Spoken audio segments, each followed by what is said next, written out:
తెలంగాణలో విద్యుత్ కొనుగోలు కొత్త ప్రాజెక్టుల నిర్మాణ టెండర్లపై ఎల్ నరసింహారెడ్డి కమిషన్కు మాజీ సీఎం కేసీఆర్ లేఖ వివరణ ఇచ్చారు. పార్లమెంట్ ఎన్నికలకు ముందే కేసీఆర్ కమిషన్ నోటీస్ జారీ చేసింది. అయితే పార్లమెంట్ ఎన్నికలు ఉన్నందున జూలై 30వ తేదీ వరకు వివరణకు అవకాశం ఇవ్వాలని కోరారు.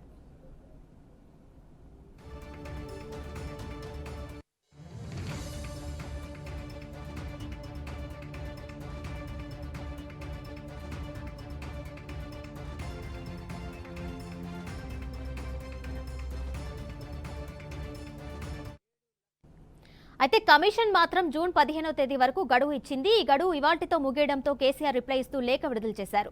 12 పేజీలతో ఉన్న లేఖలో చాలా విషయాలను పొందుపర్చారు. రాజకీయ కక్షతోనే విచారణ కమిషన్ను ఏర్పాటు చేశారని కేసీఆర్ లేఖలో తెలిపారు. తమ హయాంలో 24 గంటల కరెంట్ ఇవ్వడంలో కీలక పాత్ర పోషించినట్టు తెలిపారు. అన్ని రకాల చట్టాలు నిబంధనలు పాటిస్తూ ముందుకెళ్లామని పేర్కొన్నారు.